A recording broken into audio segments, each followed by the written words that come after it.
Hellfire Revisited. What is Gehenna? Most modern Bible translations have completely dropped the word hell, except when referring to this concept of Gehenna. This is because the modern idea of hellfire cannot be reasonably related to the Hebrew concept of Sheol, also translated as Hades in Koine Greek. The meaning of hell has changed since it was first used in the English translations of the Bible. Originally, hell was the proper name of a Norse goddess of the dead and the realm of the dead she ruled over. In Germanic languages, hell originally was merely the idea of the realm of the dead, not a torture chamber in eternal fire. Now, personally, I don't think it's appropriate to use the name of a pagan goddess to describe the realm of the dead in the Bible at all. But since that was the closest accessible concept recognized by English-speaking people over 6 centuries ago, it made sense at that time. Today, the word hell connotes a very different idea: eternal torture in fire, an idea that is not in the New Testament at all. The oldest Bible translation into modern Latinized English was the Wycliffe Bible in the 14th century. John Wycliffe, translating directly out of the Latin Vulgate, used the word hell a whopping 122 times. Most modern Bible translations only use the word hell about 13 times. This would include the NIV and the NASB and other Bible translations like the ESV. In most instances, the word hell is being used to translate the Greek word Gehenna. The Greek word Tartaros is also translated as hell, leaving me to wonder how in the world these scholars concluded these two ideas are referring to the same concept. In fact, they are completely different concepts in the New Testament. The concept of Tartaros, translated as hell, appears in 2 Peter 2:4. Tartaros is actually Greek mythology used to describe a prison that can hold powerful and wicked spirits. The Apostle Peter is merely using this concept as an accessible idea for his Greek-speaking audience to understand how God is restraining fallen, powerful angelic spirits. Gehenna is a completely different concept that comes right out of the Old Testament book of Jeremiah. It is referring to the Valley of Hinnom. This valley appears in the following passages in Joshua 15:8, Joshua 18:16, 2 Kings 23:10, 2 Chronicles 28:3, 2 Chronicles 33:6, Nehemiah 11:30, Jeremiah 7:31, Jeremiah 7:32, Jeremiah 19:2, Jeremiah 19:6, Jeremiah 32:35. This Valley of Hinnom, Gehenna, translated as hell, is a very literal historical place here on earth. The Valley of Hinnom is the Old Testament place where the judgment of God came upon the nation of Israel because they were sacrificing their babies to the pagan god Moloch by burning them alive in this same valley. The prophet Jeremiah calls it the Valley of Slaughter. It was a place of total destruction.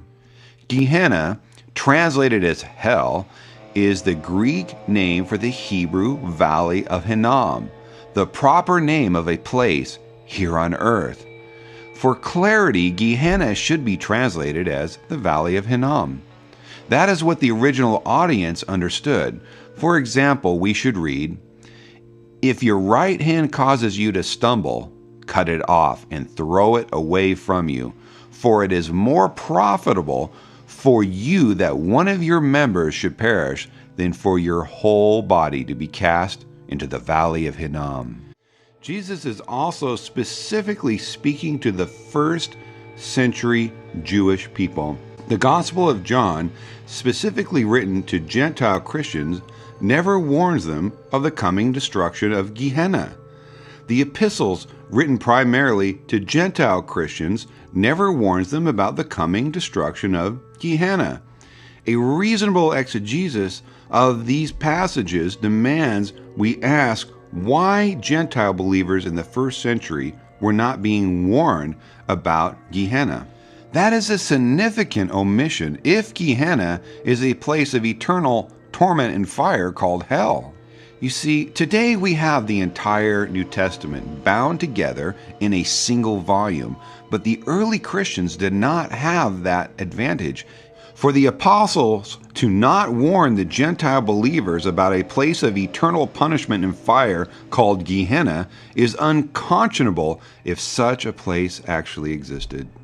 In the historical context of the passage, the message is simply this: you are better off losing an eye or a limb than to die in the valley of Hinnom. That was the warning spoken to first century Jewish believers. This was a place of total destruction here on earth. They would have immediately recognized the seriousness of this warning, that it was talking about them here and now. If we were to apply this concept of Gehenna to the afterlife, it would be very supportive of the doctrine of annihilationism and not at all supportive of the doctrine of eternal punishment. But does the context of Gehenna actually confirm this is what God does? Does God annihilate the soul, or does God permanently take away spiritual status for all eternity in the afterlife? Are the people of Israel being permanently demoted from their high place in God's kingdom, or worse, being completely annihilated from existence? No reasonable interpretation of these passages conveys such an idea. There are only two passages in the New Testament that could possibly give us this idea. Let's take a closer look by reading the entire context of this passage. Don't be afraid of those who kill the body but are not able to kill the soul. Rather, fear him who is able to destroy both soul and body in Gehenna, the valley of Hinnom. Aren't 2 sparrows sold for an Assyrian coin?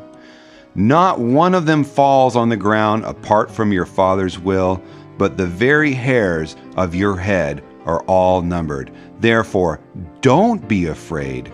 You are more valuable than many sparrows. Everyone, therefore, who confesses me before men, him I will also confess before my Father who is in heaven. But whoever denies me before man, him I will also deny before my Father who is in heaven. Don't think that I came to send peace on the earth. I didn't come to send peace, but a sword. Jesus is very specifically referring to coming earthly judgment and destruction. For an in-depth synopsis of this topic, I recommend reading The Destruction of Jerusalem by George Peter Holford. Jesus is very specifically referring to what was the coming destruction of Jerusalem as predicted in the Olivet Discourse, as we see in Matthew 24 to 25, Mark chapter 13, and Luke chapter 21. Jesus said, "Truly I tell you, this generation will certainly not pass away until all things have happened." Luke 21:32. This prophecy, the destruction of Jerusalem, came to pass in that generation exactly as Jesus predicted. But what about the part where it says, "Don't be afraid of those who kill the body but are not able to kill the soul. Rather fear him who is able to destroy both soul and body in Gehenna, the valley of Hinnom." Matthew 10:28. Jesus is clearly warning that God can destroy both body and soul in one fell swoop here on earth, but that man can only kill the body. Is Jesus teaching that God annihilates the soul? Or is Jesus merely saying that God has the power to annihilate the soul, and therefore we should fear God and not man? Based on the context, the latter is the only reasonable interpretation. Fear God because He alone is all-powerful. After making this statement, Jesus appears to contradict himself by saying, "Aren't 2 sparrows sold for an Assyrian coin? Not one of them falls on the ground apart from your Father's will, but the very hairs of your head are numbered. Therefore, don't be afraid. You are of more value than many sparrows. Matthew 29:30. Therefore, ironically, the entire point of this passage is that God alone has the power to annihilate both body and soul. Therefore, we should fear God and not man. Then Jesus tells us not to be fearful, for God does not forget even the sparrows that fall, and we are far more valuable than a sparrow. The entire point of the passage is that we should not live our lives in fear because God alone is all-powerful. I repeat, the point of the passage is that we should not live our lives in fear because God alone is all-powerful. And God cares about us far more than the sparrows, and He does not even forget the sparrows. So in reading the entire context of this passage, how in the world could we ever get the idea that Jesus is teaching us about an eternal realm of torture and fire called hell? It's clearly not what the passage is teaching. Simply by reading the entire context of the passage, we can see that idea is patently absurd.